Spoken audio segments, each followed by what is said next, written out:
Do you view democracy as an American value, something that's very important to the fabric of this country? No. Where is democracy in the U.S. Constitution? Oh, okay. So are you... No, hold on. Where is the word democracy? I don't think the word democracy is in the Constitution. So where is the word democracy in any of the founding fathers? A lot of the founding fathers had extremely elitist viewpoints around who should... No, hold on. I just want to... You said the word democracy, so I want to get back to our roots. Yes. Where is democracy mentioned? I don't... In the Federalist Papers, the Constitution, or the Declaration? I think it's good that this country has moved away from things that were so explicitly believed by the founding in the Federalist fathers. Papers, and it's mentioned negatively as a problem. So you ask me, is democracy a fundamental American value? I say no. Okay. Because I go back to our roots. And do you... Hamilton, Madison, and Jay... Oh, I know that Hamilton was anti-democracy. No, well, hold on, these people thought that people should be owned as I want to be clear. I am pro-representative government, okay, but I'm not pro-democracy. That's a big difference, and that distinction's important. But you asked very specifically about democracy, which is not an American value. It never has been and never should be, because what is democracy? Democracy is majority rule no matter what. That there's no provisions of checks and balances, no inalienable rights, no separation of powers, pure if the majority gets it, the majority wants it as quickly as possible. I don't advocate pure democracy. I do understand that we live in a representative, like we live in a republic, and I understand these things. Representative government. Okay. And you might say I'm splitting hairs on words, but I'm not. Well, just coming from a place where on some level we have a level of democracy in this country and people vote and it is part of their civic duty to vote. Sure. Yes. Do you not think it is in the greater interest of this country at large that its citizens are as educated as possible to therefore be able to participate in that system? I think they should be as wise as possible, and I don't think that education and wisdom are the same thing. Yeah, in fact, I understand. I think college disincentivizes the cultivation of wisdom. In the age where, like, there is such a hypersaturation of, and we've seen this, like, extremely polarizing, different, like people are getting their news from wildly different sources. Yes. People just don't interact with the other side at all. Do you think that being an autodidact, in any sense of the term, is going to give you a thorough and rigorous education if you are, like, so likely to end up sucked into these holes where you're never interacting with people who that's not my only form of learning. I meet a lot of cool people. I learn from people like you and others. I mean, I'm listening when you're talking. It's not just a shtick. You haven't won me over on any of it, but you had an opportunity to. But I'm glad you attempted to. But yeah, I mean, you learn in other ways other than just sitting in a classroom, listening to a professor drone on for 90 minutes and pretending to read his book and paying $20,000 a semester to cheat on the exam at the end of the semester. I think college is what you make of it. I agree. So is life. People are selling themselves short on their education if they don't. You can listen to as many podcasts as you want. You can meet interesting people. And academia does have like an actual level of like.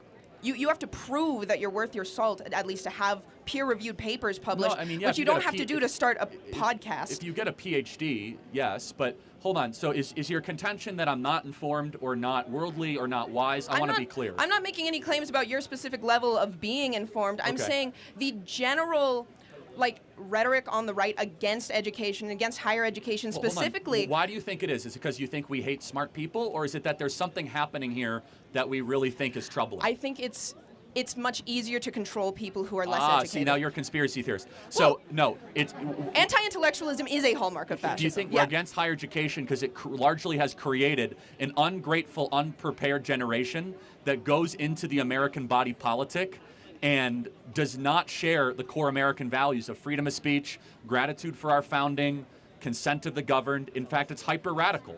And it's against our traditions, our norms, and our customs, and it's created massive fissures. We call that the woke mind virus, if you will. Okay, that makes... It's not because people are easier to control. In fact, we love learning. I learn every day. In fact, that's why I'm pro-Hillsdale College, where it's probably one of the hardest colleges in the country to get into and graduate from. The problem is that when you are learning largely trash and crap, and you're not going in the pursuit of truth, beauty, or goodness, and you're not trying to inculcate wisdom or good character... There's no oversight on online political punditry to make sure that you're in pursuit of wisdom and goodness. No, of course you directly profit from propagating viewpoints that are more polarizing and that suck people deeper into more conspiratorial thinking. Hold on. So what you're doing is you're actually insulting the audience, not me. because the vast majority of this audience actually enjoys watching my videos and they enjoy hearing from me. I never said your audience didn't enjoy watching your videos. Because you say I'm profiting. The way you do profit, like you financially, you make a ton of money from getting more clicks. The audience rewards me because they find that I bring some value. Well, I don't and necessarily that they learn think something from that me. whatever gets I the want to get most to the next eyes question. on a specific. But yeah, it's easy to attack me as exploitation. What I say is actually very popular and resonates with people. Thank you for your time. I appreciate it. Thank you.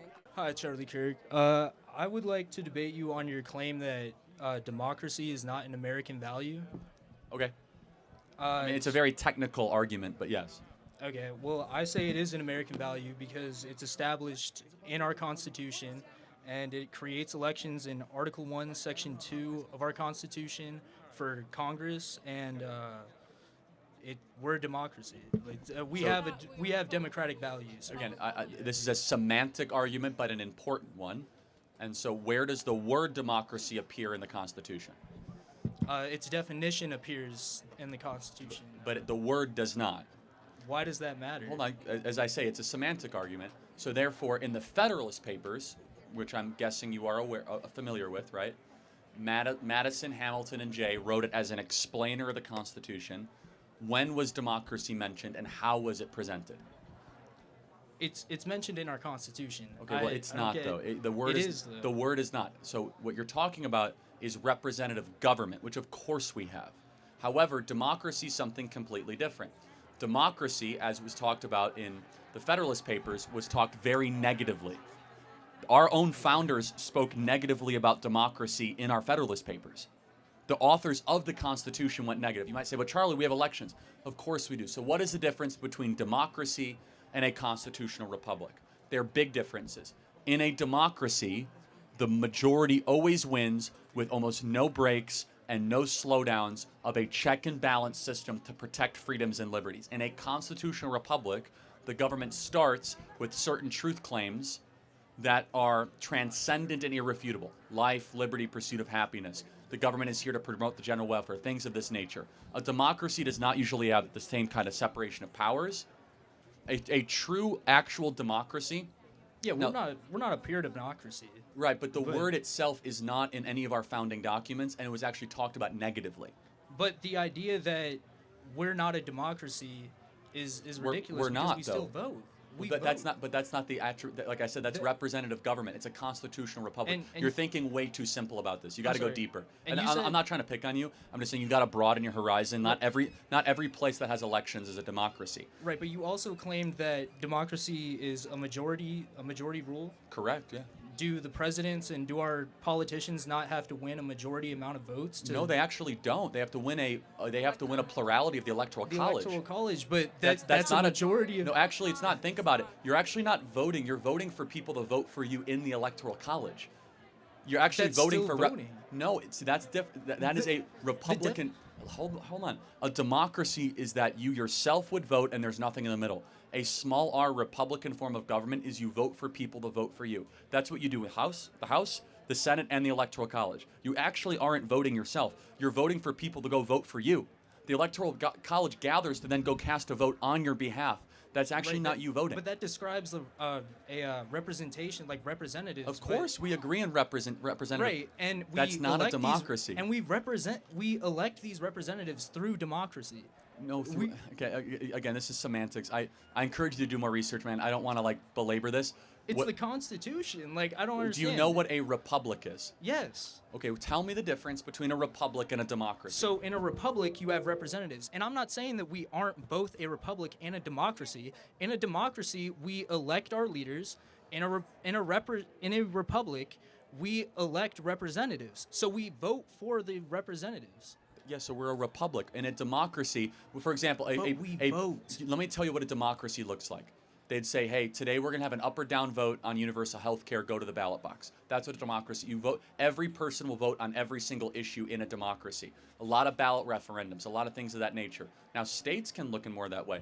I don't want to belabor this too much. I encourage you to just do more reading. But it's an American value. It clearly go states ask Grok What did the founding fathers believe?